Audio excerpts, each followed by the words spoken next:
हाय दोस्तों, मैं अंसारी सुफियान आज सभी का अपने चैनल आत्माहुति पे स्वागत करता हूँ। आज जो मैं आपके लिए कहानी लाया हूँ उस कहानी का नाम है जिन का साया।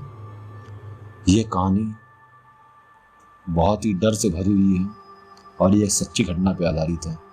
पर यह कहानी सुनने से पहले आपसे छोटी सी गुजारिश है, आप हमारे चैनल को सब्सक्राइब कर लें, बेल आइकन दबा दें।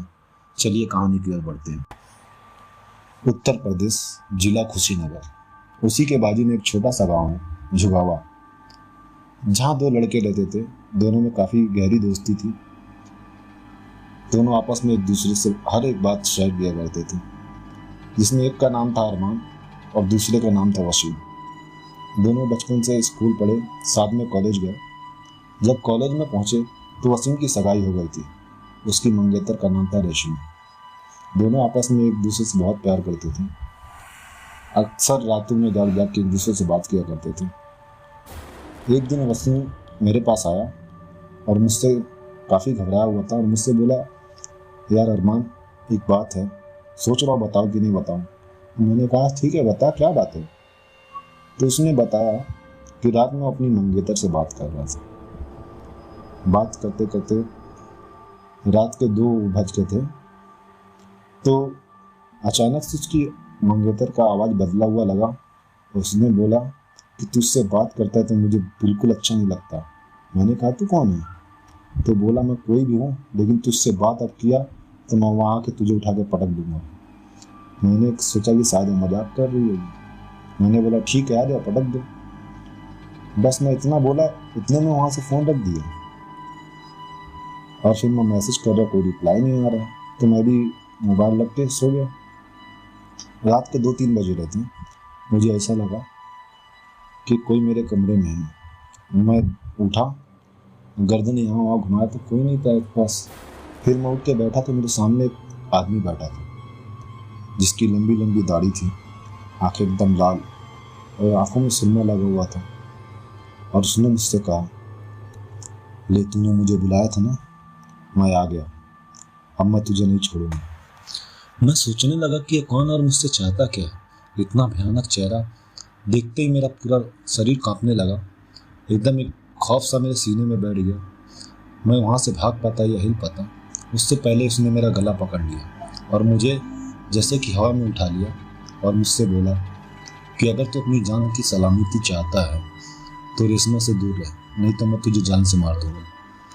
ये सुनते ही मैं सोचने लगा, आखिर ये रेशमा को कैसे जानता है और ये मुझे मारना क्यों चाहता है। तो उसने बताया कि तू जब भी रेशमा से बात करता है मुझे बहुत बुरा लगता है, और तू अगर चाहता कि मैं तुझे कुछ ना करूँ तो तुझसे दूर रह। ये बोलते ही वो आदमी गायब हो गया और मैं वहीं ज़मीन पे गिर गया। गिरने के बाद जब मैं उठा तो एक पल तो ऐसा लगा जैसे मैंने कोई सपना देखा। फिर मेरा हाथ जब मेरे गले पे गया तो अभी भी वहाँ ऐसा लग रहा था किसी ने मेरा गला पकड़ रखा है। मेरे शरीर में गिरने की वजह से थोड़े बहुत दर्द हो रहा था।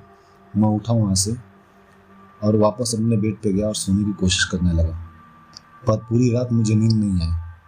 उसका चेहरा बार बार मेरे जहन में आता और उसकी बातें मेरे दिमाग में घूमते रहती। ऐसे ही पूरी रात कट गई। सुबह हुई तो मैंने रेशमा को फ़ोन लगाया और मैंने पूछा, क्या तुम रात में थी जो मुझसे ऐसे बात कर रही थी? तो रेशमा बोली, नहीं, मैं तो रात में बहुत जल्दी सो गई थी। आप क्या बोल रहे हैं?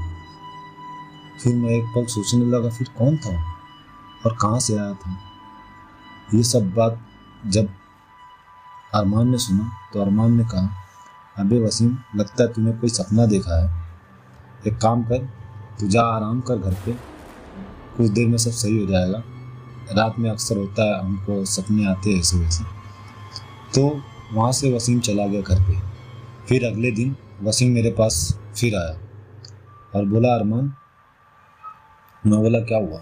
तो बोला, एक काम कर, चल रेशमा के घर चल, उसकी तबीयत बहुत ख़राब है, हम लोग उससे एक बार मिल के आ जाते हैं। तो मैं बोला चल ठीक है। तो वसीम ने अपने बाइक निकाली और हम दोनों बाइक पर बैठे और रेशमा के घर की तरफ चल दिए। रेशमा के घर पे पहुँचे तो वसीम ने दरवाज़ा खटखटाया। दरवाज़ा रेशमा नहीं खोला और दरवाज़ा खुलते ही वसीम को देखते ही उसने बोला, तू फिर यहाँ आ गया, अब देख इस घर से तेरी जनाजा ही जाएगी। इतना बोलते ही दरवाजे के बाजू में एक तस्वीर लटकी हुई थी। वो तस्वीर निकाल के वसीम के सर पे दे मारी वसीम के सर से खून बहने लगा। वसीम दर्द से चिल्लाने लगा। इतने में रेशमा के भाई और उसके अब्बू आए, रेशमा को पकड़ा और बैठाया। मैं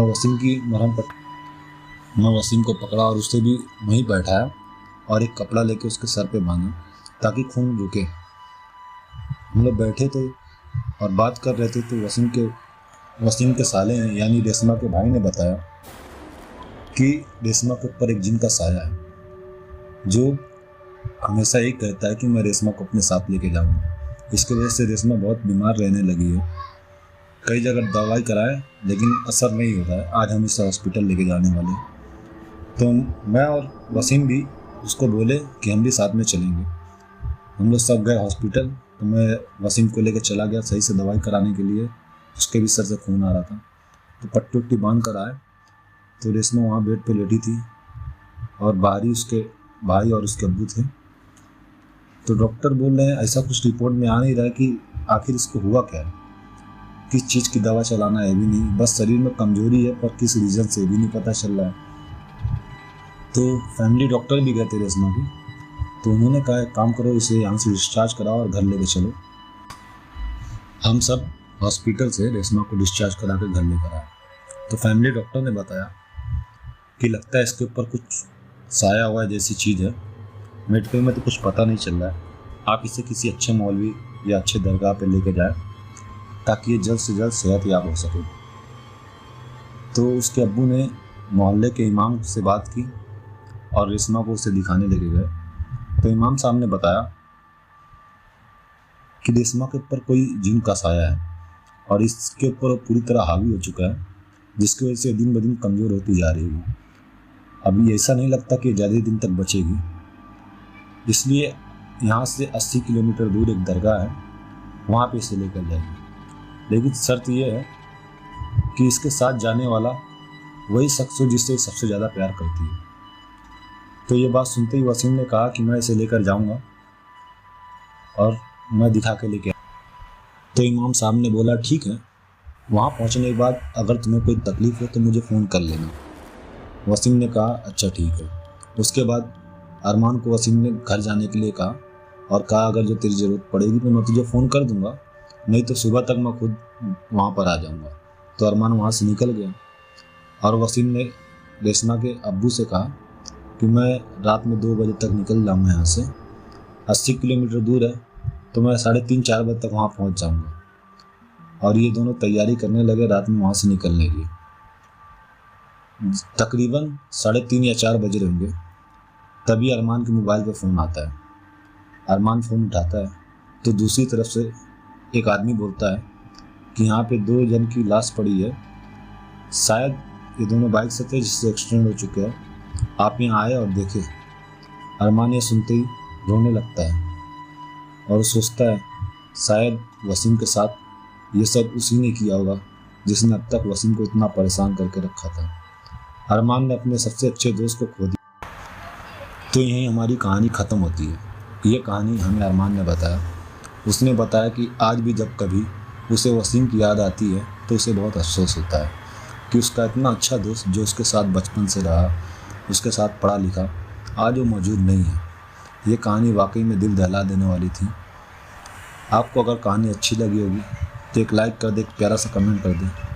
और अगर जो आपके पास भी कोई ऐसी कहानी है जिसे आप बताना चाहते हैं तो आप हमें बता सकते हैं।